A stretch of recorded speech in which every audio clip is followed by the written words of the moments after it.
Holy crap, people. Welcome to episode 45 of FlameFlash.net podcast, and I'm going to just get started because we have massive World of Warcraft news. Which fortunately, thanks to a very short Raptr report, we'll get right to, because Plants vs. Zombies and World of Warcraft are the Raptr report. I guess all of this new Mists information that's coming out, yes, I shaved, by the way, has sparked my interest extra into WoW again. I'm right now clearing some old content in Burning Crusade, going for those leftover achievements, I'm going to be very busy once Mists starts. I'm an altaholic. I'll have my monks to start in on, and my main, perhaps my warlock as well, and then Red Flare and I have two pairs that we'll be working on getting to 90. The Death Knight Druid pair and the Mage Priest pair. Not to mention Sun and I will probably have a pair to go to 90 as well. The Warrior Shaman. But we're going to first go to some of the other news, just so we can give World of Warcraft a nice big focus once we get there. For instance, Diablo 3 has a release date. May 15th. If you are a World of Warcraft annual subscriber, you can start downloading now. I already have. I have the client downloaded. It is sitting and waiting happily and patiently on my computer for May 15th. So, there it sits. The Ratchet and Clank, mentioned that series before, comes in as a trilogy for the PlayStation 3. 3 platinum trophies. Each game gets trophies. There's also going to be some multiplayer mixed in. This is going to be the original Ratchet and Clank, Up Your Arsenal, and Going Commando. I'm not sure if I've listed those off in the right order or not, but I have no familiarity with this series except for All for One. And from that game, I've been highly impressed. So it's good to see that it's coming to the PS3 in this set, and is definitely one I'll be watching to probably pick up. So supposedly there's a Mass Effect 3 brouhaha going on about the ending. My stance, having not played the Mass Effect series at all, why? I don't throw a big brouhaha when I don't like the ending of a book. Say, Twilight series, the ending just seems a little flat compared to all of the build-up. Same with the Harry Potter movie series. Haven't read the books. Little flat. If you don't enjoy the ending or feel it doesn't do the series justice, does that belittle the journey to the ending at all? Part of reading the story, participating in the story, or watching the story is enjoying the story as it starts. Sure, maybe it leaves a slightly bad taste in your mouth, or makes you stop and think, but isn't that also what good storytelling does? Speaking of storytelling, Teenage Mutant Ninja Turtles 2013 working title, live action, supposedly, and Michael Bay is directing it. The Transformers guy. There's some brouhaha here as well, because I guess Bay has admitted in various interviews that it's going to be Teenage Alien Ninja Turtles instead. What? The origin of the Turtles is that they're from another planet? Now, I'm sorry. I grew up with the 80s cartoon series, so if the comics maybe had aliens as their origin, that's one thing, but Krang and Shredder leaving the ooze in the sewer, sure, while Krang's an alien, that's not really an alien origin. Just saying. Alright. PlayStation Plus, folks. If you're interested in any of the Final Fantasy games, log in to your PlayStation now. Personally, I own almost all of the... Well, I think I do own all of the PlayStation original Final Fantasy games at this point. I have the discs. I have a backwards compatibility playing PlayStation. So, unless I suddenly want to start playing them on my PSP,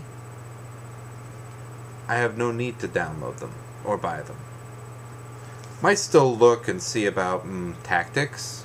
Tactics for $5 might not be a bad deal at all. Really liked Ogre Battle back in the day, after all. Alright.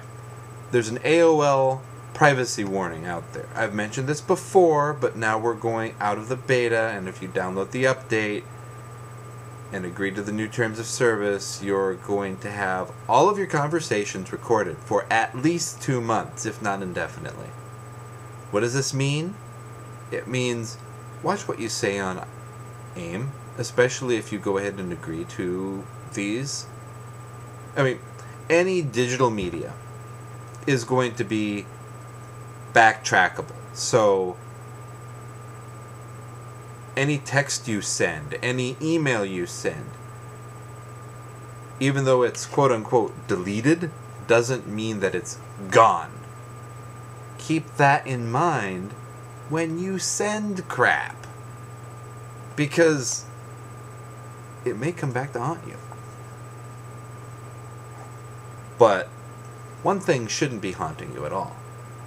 If you're smart and not posting publicly on Facebook, employers should not be able to request their prospective employees' Facebook profiles.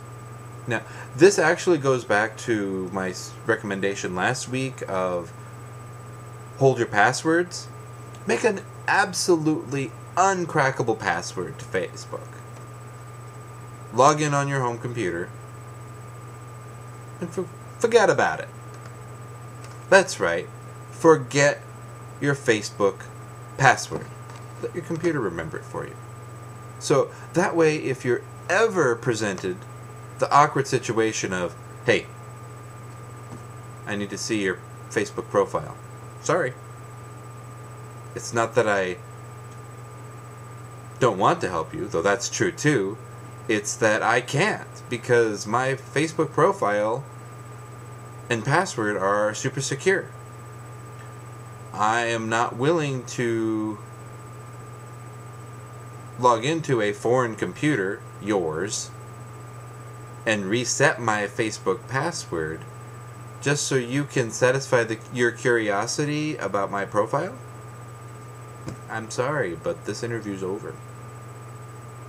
Man, that'd be a horrible thing to have to do.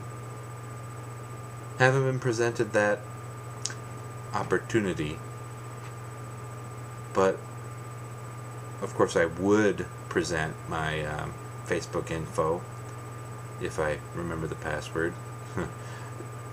I kind of did that accidentally, but I would present that if it meant continuing to support my family. But the sheer audacity of violating your privacy, going into your personal life, going into your off hours time as an employer, seems ridiculous. Now, I'm speaking in general terms. No work commentary, so I'm not breaking my rule. But it seems a bit crazy. Twitter. Find me on Twitter. I'm Flame Flash. Look at what I say there. Judge me. If you really want a social media profile, judge me at Twitter. Because everything I say there is public anyway. I know it's public. It's going to be public. So I watch what I say. Of course, I watch what I say on Facebook too, but that's my personal preference. So, Smallville Season 11 coming in comic form. Every week, it's starting in April at some point. On Fridays, they're going to release a 99-cent, not episode, because supposedly these story arcs are going to be, they'll feel longer than a single episode, but every Friday, a new episode. We'll use air quotes.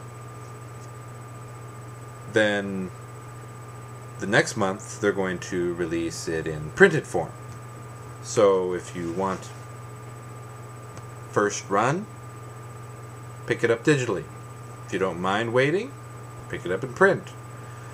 I might try an episode or two, quote unquote, just to give it a shot. Huge fan of the television series, so out of sheer curiosity, I'll probably take a peek. There's a proposed bill for putting a Violence of Video Games Labeling Act.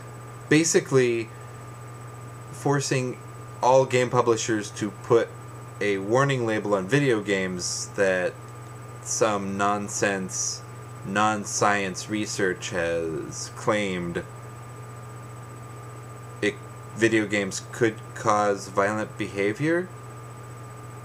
Watching rated R movies could cause violent behavior. Crossing the street could cause violent behavior against you or somebody you know. Or nobody you know, just the person you're passing by, because you accidentally bump into them and that might be considered violent. Oh no, I'm getting passionate about this. I must have played too many video games and now I'm going to go violent.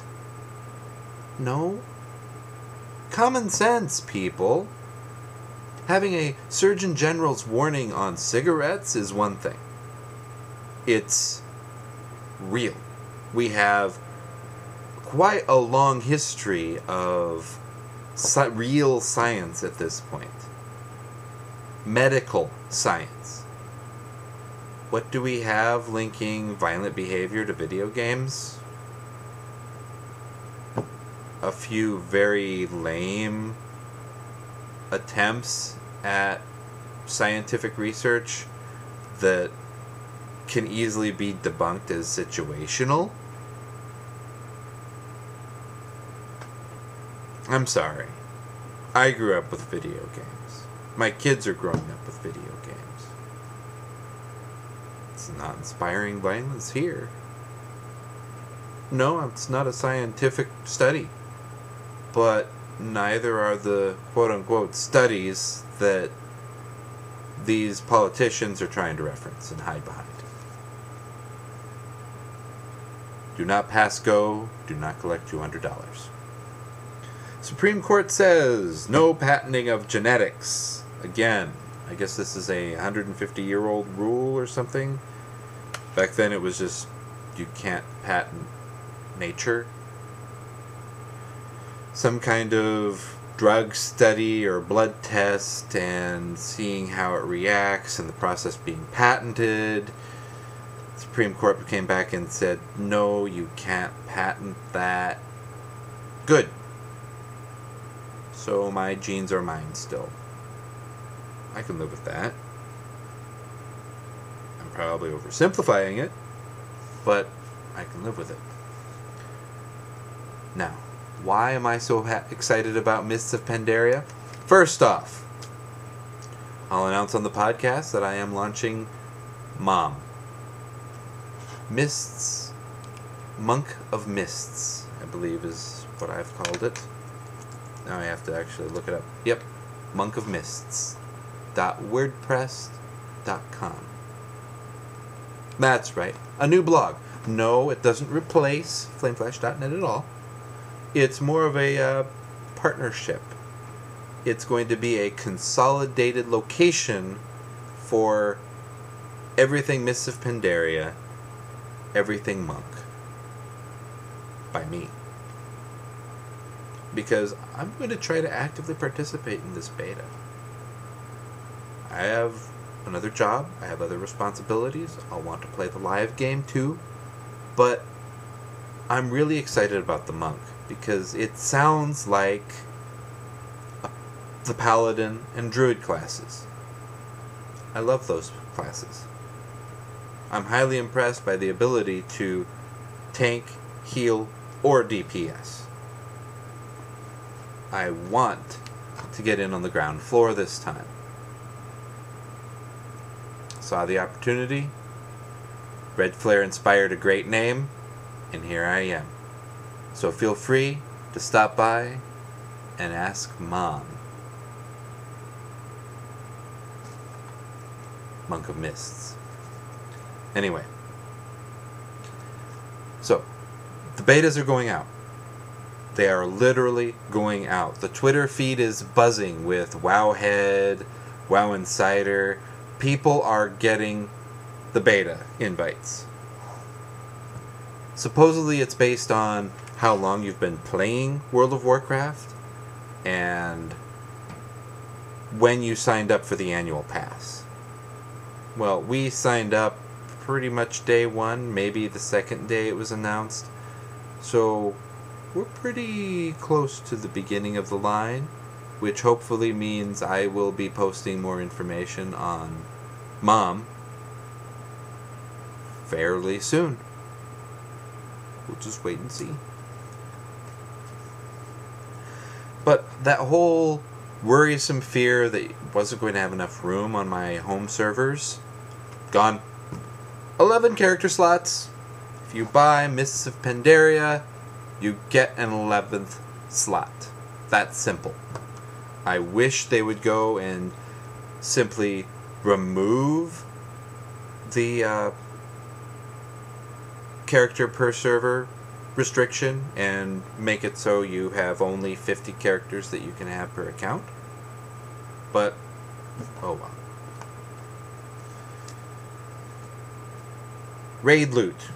Supposedly. Now, this is all beta info, so it could change in a heartbeat. What I am saying right now could have already been changed. But, raid loot. The looking for raid tool. It's going to be kind of like the dungeon finder system. So, everybody gets a bag of something. It's going to be a bag of something that you're able to use, but possibly not something that will benefit you.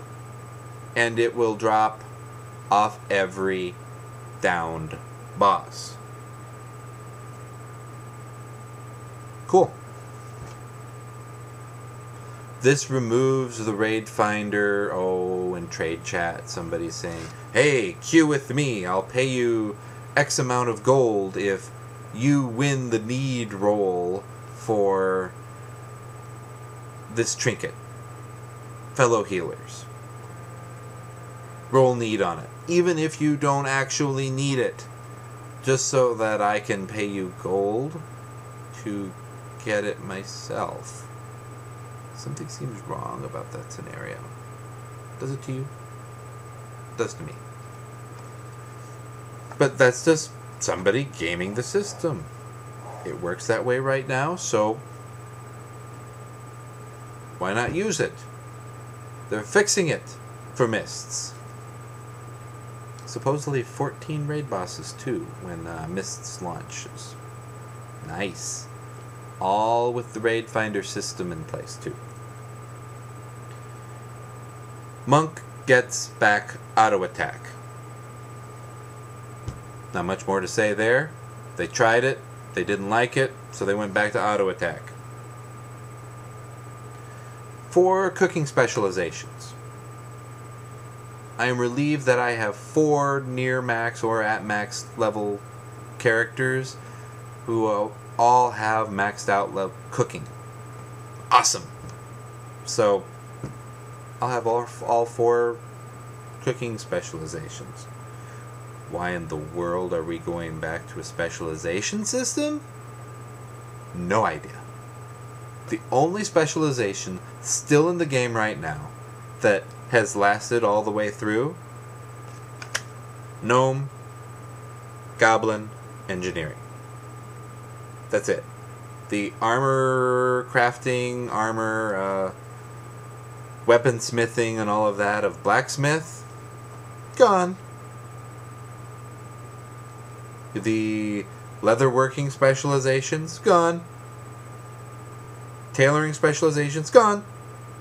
So why are we bringing in cooking specializations? No clue. No clue. But I have 4 characters at max cooking, and I shall take advantage of that fact. Hopefully they wake up and get rid of it, but if they don't, they don't. Oh, alchemy still has specializations, but it's more like a bonus thing, because you can still make everything if you're not a potion alchemist or an elixir alchemist. You can still make potions if you're an elixir alchemist, and elixirs if you're a potion alchemist.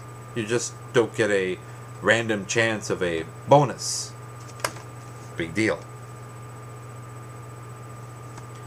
Prime glyphs are supposedly going away, but the same time they say that, they release this massive list of new glyphs, both cosmetic and non-cosmetic. A couple that really caught my eye. List is way too long. WoW Insider has a great list of all of the new glyphs, but Glyph of the Stag for druids. So your travel form suddenly becomes stag, and I assume you get a saddle, and a party member can hop on. So my druid no longer needs a motorcycle, because I'll have one built in. I really hope they get rid of the reagent requirement of, say, rebirth, however, the battle res, because otherwise I'm going to have to start carrying those around again, because I'm not sure what other minor glyph to get rid of. Maybe the swimming one? I'll wait and see. But Glyph of the Stag. I'm also excited about Glyph of the Chameleon, which is why I'm likely going to have to drop one of my current minor glyphs. Glyph of the Chameleon means your fur changes color every time you shapeshift. So you might be a purple cat the first time you shift, and you might be a white cat the next time you shift, etc. Same with bears. Awesome. Given that I have a random mount button on my mouse, it's tied to an add-on, why would I not want a random color change to my druid? Very cool. Finally, the last bit of awesome Mists news that I'll highlight tonight: Hunter Stampede. So all of your stabled pets, you know, the ones that you can call pet with, all 5, I think it is, 4 or 5, swoop out and attack for a limited amount of time. Awesome. Do that, and then hit have somebody hit heroism or use your core hound. Wow. So all your pets are suddenly boosted.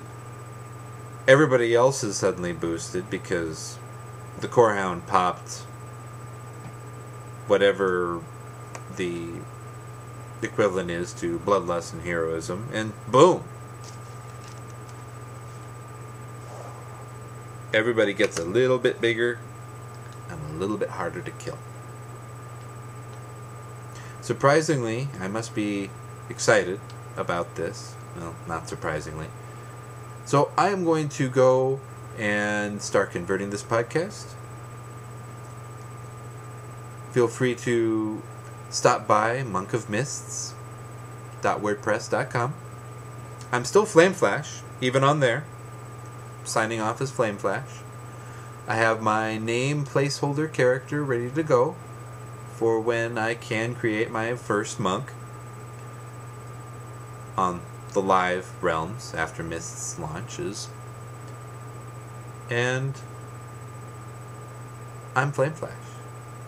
On the PlayStation Network, on Xbox Live, Flame Flash 82, Steam, Flame Flash, Twitter, Flame Flash, and FlameFlash.net has its own Facebook page, which is easy to get to on both FlameFlash.net and Monk of Mists. So, podcast at FlameFlash.net if you want to send an email or send a comment over Twitter. Just tweet at me. And I'm Flame Flash. Have a good night and good luck within the mists.